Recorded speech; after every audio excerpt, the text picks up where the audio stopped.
The whistleblower and activist, whose life is under threat, moves around with personal protection.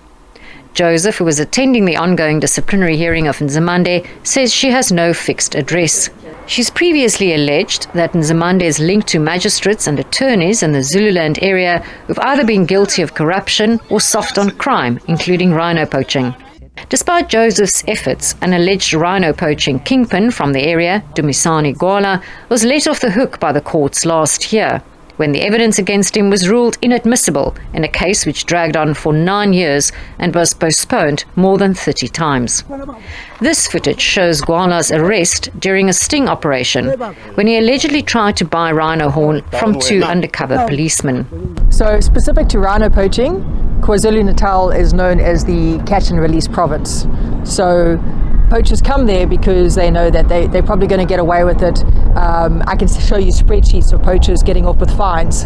Joseph alleges this is because of bribes involving defense attorneys and magistrates. Zwelonke Ngwenya, an attorney who defended Gwala and also acted as a magistrate, has been subpoenaed as a witness in Nzimande's disciplinary, as well as in the pending criminal trial, in connection with money paid into Nzimande's bank accounts. In its investigation, the Magistrates Commission uncovered that Ngwenya was acting as Gwala's defense attorney while he was an acting magistrate. Nzimande, however, faces no charges linking him to rhino poaching. Meanwhile, the rate of poaching in the province is increasing. The province's flagship reserve, the Shihlui Mfolozi Park, bore the brunt of the total of 499 rhinos slaughtered in the country last year. Joseph fears there's no hope for the rhinos in that part of the province. Well, it's quite obvious because we're losing, almost all the rhinos are being lost in one park, Shihlui Mfolozi Park, 307 rhinos, that's a record loss. And there's very, very few arrests. If you look at the statistics last year, you can't say, oh, well, there's too much pressure now because Kruger's lost so many rhinos, so the poachers are coming down. Yes, that's part of it. But the fact that there's no arrest shows that there's no intel-driven investigations. In the last week, South African courts meted out lengthy prison sentences to poachers ranging from 15 to 25 years.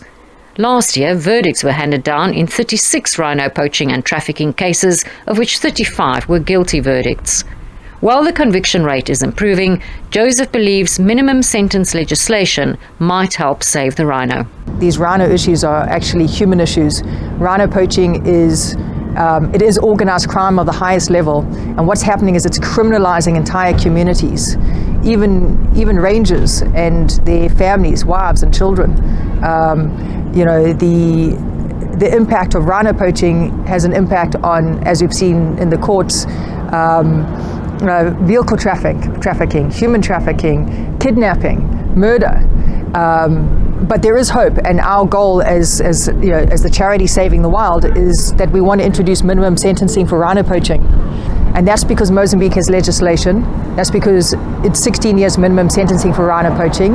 Across the border in Zimbabwe, it's 9 years. South Africa, there's no legislation.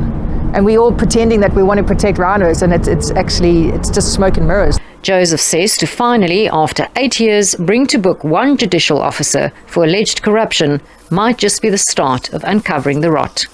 Rhino, SABC News, Durban.